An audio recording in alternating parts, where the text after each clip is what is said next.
안녕하십니까, 빅제입니다. 오늘은 고대 이집트로 한번 가보겠습니다. 고대 이집트인들은 우리의 왕 같은 존재를 파라오라고 불렀습니다. 고대 이집트의 파라오에 대해서 잘 모르는 우리나라 사람들에게 그나마 알려진 파라오로는 클레오파트라와 람세스 2세가 있는데, 이번 시간에는 그 중에서도 람세스 2세에 대해서 알아보겠습니다. 우리에게 황금 가면으로 많이 알려진 파라오 투탕카멘은 본래 고난이 별로 없는 나약한 소년왕으로 10세의 어린 나이로 즉위했으나 아몬신 사제들의 권위에 눌려 쉴 것 없는 파라오 노릇을 하다가 18세에 사망했습니다. 짧은 치세 기간 동안 그가 남긴 업적에 대해서는 알려진 바가 없으나, 다만 자식이 없이 죽었기에 그의 사후에 왕위 계승 문제를 놓고 격렬한 권력 투쟁이 벌어졌습니다. 그러나 투탕카멘의 어머니인 황태후 네페르티티가 섭정을 맡고 죽은 왕의 왕비이자 며느리인 앙케센나멘을 황태후 네페르티티의 아버지인 아이와 결혼시켜 새로운 파라오로 등극시키면서 권력 투쟁은 끝이 났습니다. 그러나 즉위 당시 노쇠했던 아이는 왕위에 오래 있지 못하고 사망하고, 뒤를 이어 군사령관인 호레맵이 군대의 지지를 힘입어 파라오가 되었습니다. 호레맵은 유능한 왕이었으나 자식을 두지 못했는데 죽기 전에 그의 오른팔인 제상 파람세스를 후계자로 지명합니다. 그가 바로 람세스 1세이며 이집트 제19왕조의 시조입니다. 람세스 1세는 재위 2년 만에 죽고 그의 아들이 셀티 1세로 등극하고 10년 후 죽으면서 자신의 아들에게 재위를 물려주는데, 그가 바로 람세스 2세였습니다. 투탕카멘이 파라오였을 때 아나톨리아의 히타이트 제국은 남쪽의 시리아까지 세력을 확장하여 팔레스타인과 시리아 지역을 확보하고 있던 이집트를 위협했습니다. 특히 오른테스 강가에 위치한 중요한 무역 중심지인 카데시는 이집트의 최대 관심 지역이었습니다. 사실 이집트의 지배하에 있을 때에도 카데시의 제후는 늘 히타이트의 위협에 시달렸고, 투탕카멘 시절부터 양국의 군대는 카데시 근처에서 충돌하곤 했습니다. 결국 제18왕조에서 19왕조로 바뀌는 혼란기에 카데시를 포함한 시리아 북부는 완전히 히타이트에 점령당하게 되었습니다. 그러나 제19왕조가 안정되자 이집트는 시리아에서 그들의 영향력을 되찾고자 했고, 그 일은 세티 1세에 의해 얼마간은 성공을 하게 되었습니다. 람세스 2세 당시의 히타이트의 왕인 무아탈리는 이집트가 전에 맞닥뜨렸던 어떤 적보다 더 가공할 세력을 구축하고 있었고, 람세스 2세 역시 막강한 군대를 갖고 있었습니다. 그 군대에는 세르데, 리비아, 가나안 등 여러 종족 출신의 용병들이 포함되어 있었습니다. 람세스 2세는 군대를 아몬, 라, 푸타, 세트의 4개 사단으로 구성하고 그중 선봉인 아몬 사단과 함께 오른테스 강을 건넜습니다. 그는 카데시에서 남으로 10km쯤 떨어진 사프나의 변경에 있는 강을 건너 북으로 진격했습니다.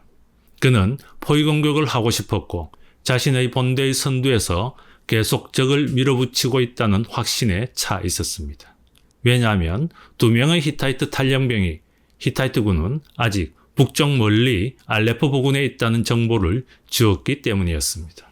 그러나 이 탈영병들은 히타이트 왕 무아탈리가 파견한 스파이들로, 무아탈리는 람세스 2세를 북쪽으로 유인해 카데시 북쪽에 숨겨둔 히타이트군의 함정에 빠뜨리려고 했던 것입니다. 람세스 2세가 카데시 서쪽에서 북쪽으로 지나가자 이윽고 히타이트군이 움직였습니다. 히타이트군은 오른테스강 동쪽으로 건넌 다음 그들과 이집트군 사이에 카데시를 낀 채 남쪽으로 이동해 이집트군의 눈을 피하여 마침내 동남쪽에서 이집트군을 압박함으로써 멋지게 작전을 성공시켰습니다. 이제 이집트군은 완전히 둘로 잘려졌습니다. 람세스는 고립되었고 엄청난 수의 군대와 마주쳤습니다. 그의 다른 사단들은 너무 남쪽에 낙오돼 있어서 그 사단들이 전투에 합세할 가능성은 전혀 보이지 않았습니다. 무아탈리는 카데시에 근거지를 둔 전 군대를 이끌고 있었습니다. 람세스는 히타이트의 스파이들을 생포하고 나서야 비로소 자신이 절망적인 공경에 빠진 것을 알아차렸습니다. 이번의 스파이는 진짜였고 그들은 카데시 뒤에 히타이트의 군대가 버티고 있다는 것을 시인했습니다. 람세스는 그제서야 자신이 엄청난 위험에 빠져 있음을 알았습니다. 히타이트군은 이집트군의 두 번째 사단인 라 사단을 먼저 공격했습니다. 이동 중에 적군의 대규모 기습을 받은 라 사단은 지리멸렬한 상태에 빠졌고 일부 패잔병들은 람세스가 있는 아몬 사단 쪽으로 도망쳤습니다. 괴멸되어 도주해 오는 라 사단의 패잔병을 본 아몬 사단도 공포에 휩싸였습니다. 이제 모두 합쳐 1만 7천 명에 이르는 히타이트의 전차 부대와 보병들이 아몬 사단을 공격했습니다. 람세스는 필사적인 반격을 시도했습니다. 하지만 이집트군이 패배하는 것은 당연해 보였습니다. 히타이트 군대에 그것은 질래야 질 수가 없는 전투였습니다. 이제 동쪽 언저리에 있는 이집트 왕에게 병력을 집중시키기만 하면 완전한 승리를 거둘 수 있었습니다. 그런데 그때 히타이트군의 기강이 무너져 이집트군의 진지를 약탈하기 시작했습니다. 이때가 바로 전투의 결정적인 순간이었습니다. 히타이트 병사들이 노략질하며 수비를 허술해한 틈을 타 이집트 군대에 복무하는 가나안 용병으로 구성된 정예부대인 나이론 부대가 맹공을 가해 그들을 무찔러버린 것이었습니다. 그들은 당초 배치되었던 서쪽 강안에서 방금 도착한 것이었습니다. 그들의 도착과 함께 이집트군은 히타이트군의 무자비한 공격을 감행했습니다. 바로 이때 장거리 복합활로 무장한 이집트 전차부대의 기술적 우수성이 유감없이 발휘되었습니다. 히타이트의 전차는 기동성이 떨어졌고 단거리용 창으로만 무장하고 있었습니다. 전차부대가 제 역할을 못하자 히타이트의 보병들은 이집트군에게 완전히 노출되어 무너졌습니다. 결국 히타이트군은 후퇴를 계속하여 오른테스 강에서 멀리 떨어진 곳에 멈췄을 때 잔여 병력은 고작 6천 명에 불과했으며 설상가상으로 이집트군의 제3사단인 푸타사단이 도착하고 있었습니다. 그러자 히타이트군은 카데시 성 안으로 퇴각해 이집트군의 포위 공격에 대비했습니다. 그러나 이집트군은 카데시 성을 공격하지 않고 퇴각해버렸습니다. 이집트군의 손실도 너무 컸기 때문이었습니다. 결국 전투는 승자도 패자도 없이 흐지부지 끝나고 말았습니다. 람세스는 전략적으로는 무아탈리아에게 한 수 뒤졌지만 실제 전투 과정에서는 부하들을 잘 이끌어 재앙을 물리칠 수 있었습니다. 그러나 무아탈리는 훌륭한 전략으로 시작은 좋았지만 지 통솔을 잘 못해 다 이긴 전투를 놓치고 말았습니다. 이 전투 이후 두 나라의 국력은 급속히 기울기 시작했습니다. 이집트는 제국다운 추진력을 소진해버렸고 히타이트는 이미 발흥하고 있던 아시리아의 위협을 느끼면서 세력권이 점차 줄어들었습니다. 이집트와 히타이트는 전쟁으로 국력을 낭비할 대로 낭비한 16년 뒤에야 평화조약을 체결하였습니다.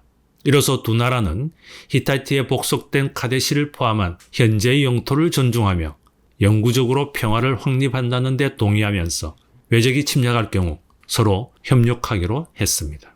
양측의 기록이 모두 남아있는 이 조약서는 고대 역사에서 흔치 않은 역사적으로 매우 귀중한 문서입니다.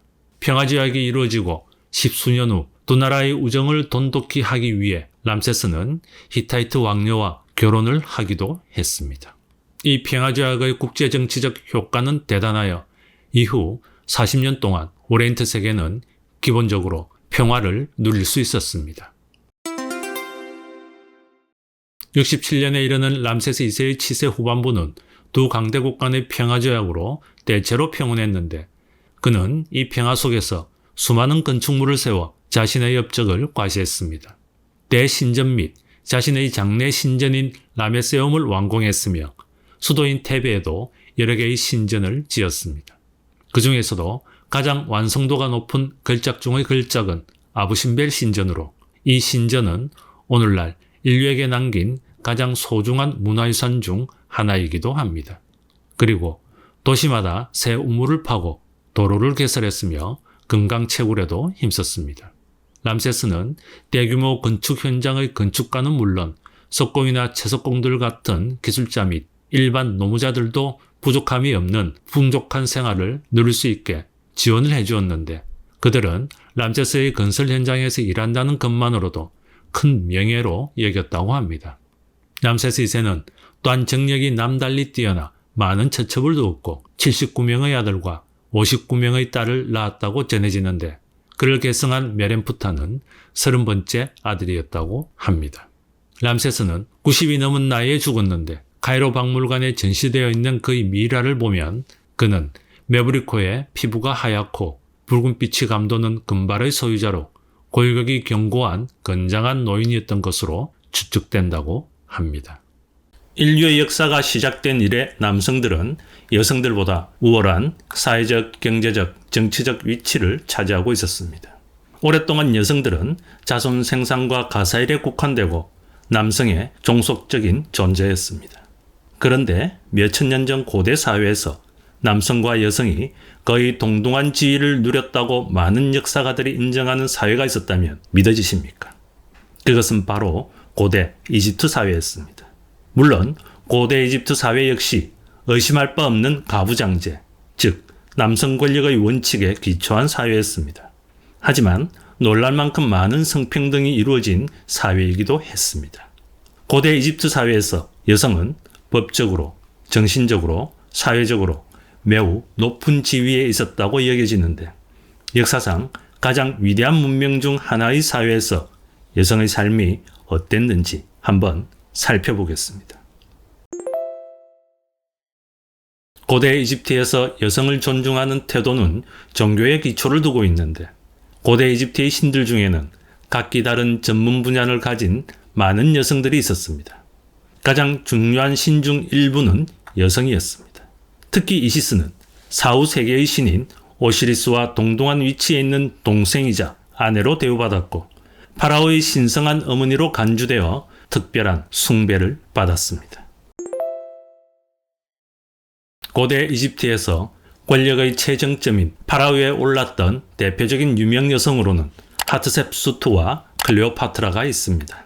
하트셉수트는 여성 파라오로서 제18왕조 때 22년 동안 통치했습니다. 처음에는 그녀의 얼붓 아들인 투트모세 3세의 섭정으로 있었지만 나중에는 자신이 직접 통치했습니다. 그녀는 역사상 가장 강력하고 성공적인 파라오 중 한 명이었습니다. 그리고 클레오파트라는 우리가 아는 가장 유명한 여성 파라오로 프톨레마이오스 왕조의 마지막 통치자이기도 하고 카이사르와 안토니우스의 여자로 파란만장한 일생을 살았습니다.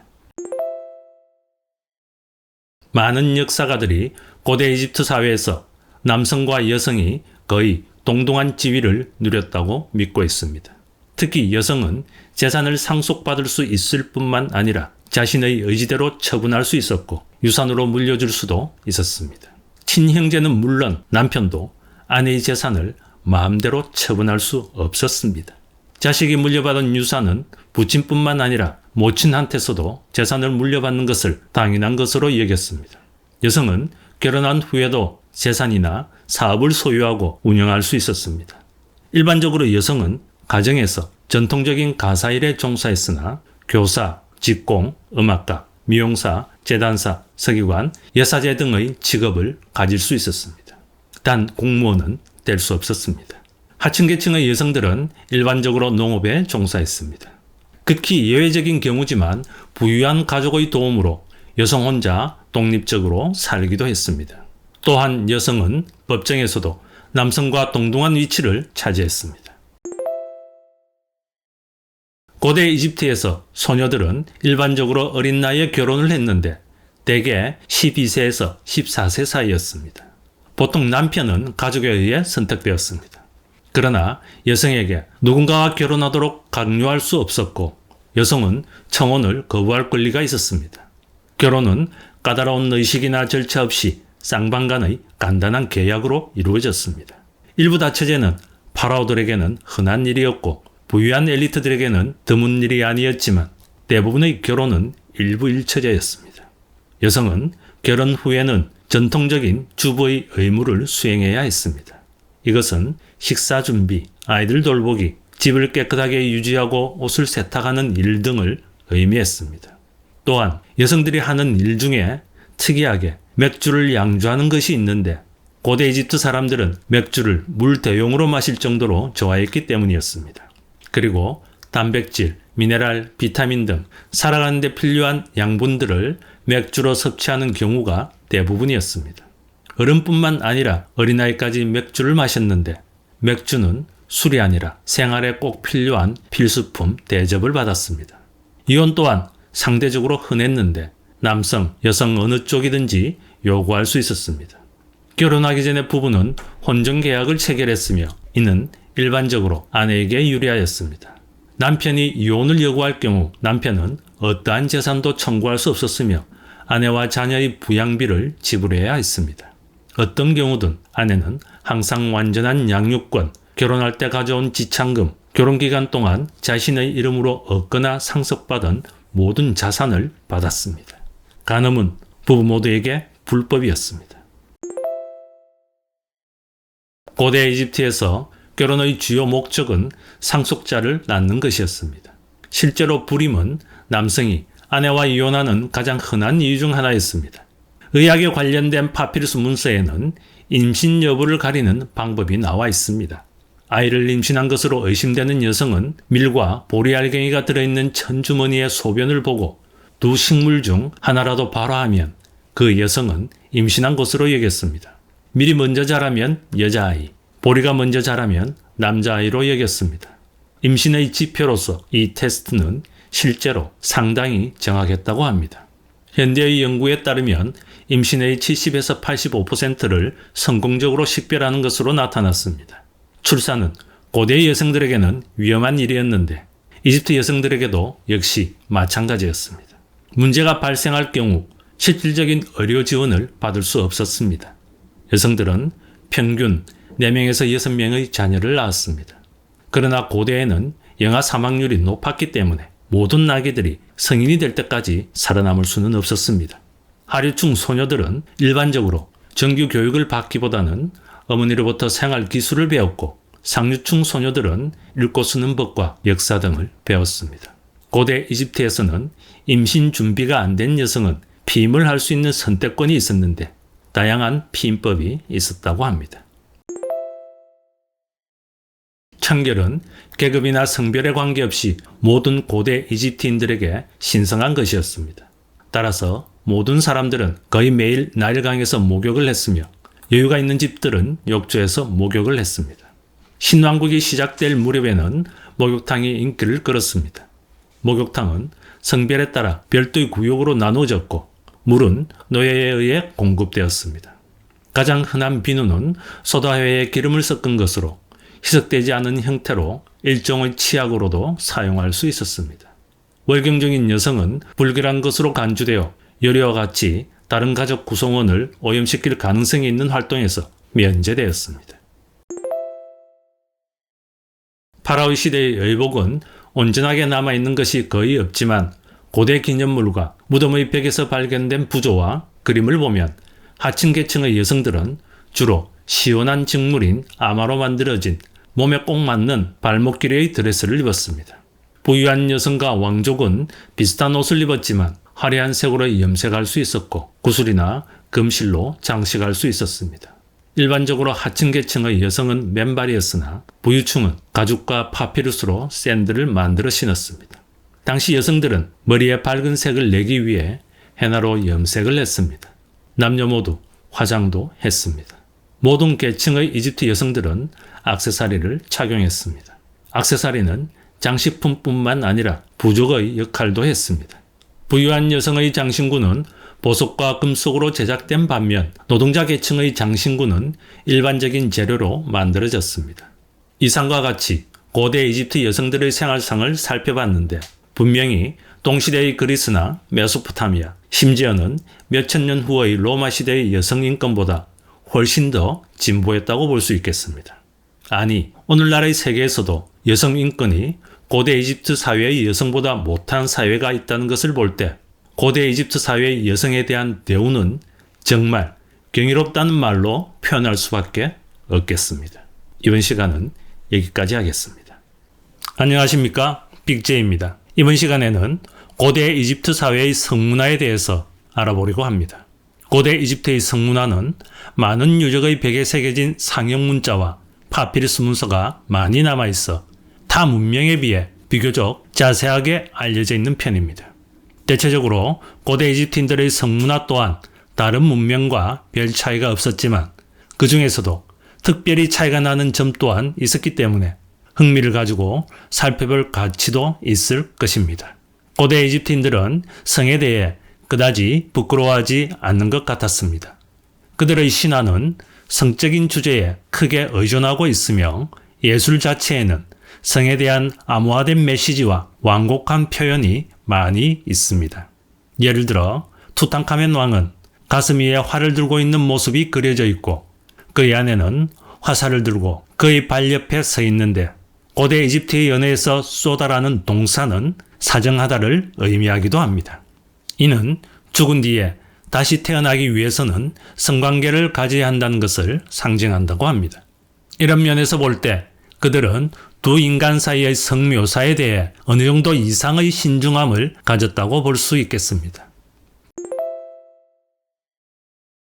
1820년 이탈리아 토리노의 한 박물관에서 발견된 고대 이집트의 파라오 연대기로 람세스 2세 시대 정도에 작성된 것으로 보이는 그 유명한 토리노의 파피루스에는 다양한 성행위와 자세를 취하는 동물이나 인간의 장면을 보여주는데 이 부분의 기록은 다른 기록에 비해 비교적 적나라하게 묘사되어 있어 상류층 사회의 성적인 욕망을 표현한 음란물로 사용되었다고 보는 사람들도 있습니다. 세계 최초의 남성 잡지로 불리기도 합니다. 고대 이집트에서 여성의 순결은 중요한 것이 아니었습니다. 실제로 혼전 성관계나 미혼 남녀 사이의 모든 성관계는 사회적으로 용인되었습니다. 고대 이집트의 자유행위에 대해서는 잘못 알려진 루머가 많습니다. 먼저 클레오파트라가 빈 상자에 벌들을 집어넣어 벌들이 붕붕거리면서 생기는 진동을 이용하여 즐겼다는 이야기가 있는데 이는 잘못 알려진 루머이며 어떤 면에서는 끔찍한 이야기이기도 합니다. 파라오가 나일강이 범람했을 때나 가뭄이 들었을 때 나일 강변에서 공개적으로 자유행위를 하는 의식을 치렀으며 자유행위를 신성하게 여겨 일반인들은 자유행위를 못하게 했다는 루머도 있는데 이 이야기도 헛소문으로 알려져 있습니다. 이집트 신화에는 창조신 아툼의 자유행위로 공교의 신 슈와 스키의 여신 테프누트가 태어나 세계의 질서가 확립되었다고 나오는데 이 신화도 침을뱉어 창조했다는 설과 말로서 창조했다는 설 등 판본마다 내용이 달라 창조설화의 통일성은 없습니다. 아무튼 고대 이집트에서 자위가 신성한 행위로 여겨졌다는 근거는 찾아볼 수가 없습니다. 여성들은 피임을 하기 위해 아카시아와 악어똥, 대추야자와 꿀을 섞어 만든 피임약을 사용했다고 합니다. 아카시아의 경우 피임 성분인 젖산이 있어 실제로 효과가 있었으나 악어똥은 전혀 효과가 없었고 오히려 감염되는 경우가 많았다고 합니다. 고대 이집트 사회에서 결혼 후에는 반드시 자신의 배우자에게 충실해야 했습니다. 간통은 사회에서 매우 금기시되었으며 간통을 저지를 경우 채찍질이나 거세와 같은 신체 절단형, 심지어 사형에 처해질 수도 있었습니다. 고대 이집트인들이 근친혼을 좋아했다는 루머가 있는데 이는 파라오와 왕족들한테만 해당되는 이야기입니다. 파라오는 왕족의 피의 순수성을 유지하기 위해 그리고 외척을 만들지 않기 위해 근친혼을 했습니다. 평민들 사이에서는 근친혼을 하는 경우가 흔치 않았습니다. 근친혼이 워낙 많아서 파라오들은 유전병에 시달리는 경우가 많았는데 특히 아멘호테프 1세는 부모, 조부모, 증조부모가 모두 남매 사이인 케이스로 살아있을 당시 상당한 유전적 결함에 시달렸다고 합니다. 세계 최초로 동성애를 묘사한 그림이 고대 이집트의 무덤 벽화에서 발견되었습니다. 벽화의 주인공은 니앙크 쿠놈과 쿠눔 호테프로 두 사람 모두 기원전 2400년경 제5왕조 시대의 고위 관리였습니다. 무덤의 벽화에는 두 남자가 서로 껴안고 서로 코를 맞대고 있는 그림이 여러 개 있는데 이러한 묘사는 성적인 상상의 여지가 많습니다. 왜냐하면 고대 이집트에서는 코에 코를 대는 것이 일반적으로 키스를 의미했기 때문입니다. 그럼에도 이집트 학자들과 역사가들은 그림을 해석하는 방법에 대해 의견이 일치하지 않습니다. 어떤 학자들은 이 그림이 두 사람의 동성애 관계를 반영한다고 믿고 있으며 다른 학자들은 두 사람이 결합된 쌍둥이라는 증거로 해석하고 있기도 합니다. 그 외에도 파라오 페피 2세가 그의 충성스러운 장군 사세넷과 동성애 관계라는 이야기도 있고 태양신 라와 지하 세계의 신 오시리스의 동성애 이야기도 전해지고 있습니다. 수가는 인간이 인간 이외의 동물과 하는 성행위를 말합니다. 보편적인 인간의 가치관으로는 용납될 수 없다는 경향이 강합니다만 상당수가 알려지지 않은 형태로 이루어지고 있다고 합니다. 대다수의 문화권이 이를 기피하고 있으며 역사적으로 거의 모든 종교에서 종교적 계율로 금지되어 왔습니다. 고대 이집트인들은 소부터 개, 심지어 악어까지 수간 행위를 자주 했다고 합니다. 특히 신성한 동물로 여긴 악어와 성행위를 하면 그 사람에게 행운과 번영을 가져다 준다고 믿었습니다. 아무튼 이러한 관행은 불법이었고 높은 처벌을 받았지만 놀랍게도 사람들은 그럼에도 불구하고 계속해서 이런 일을 벌였다고 합니다.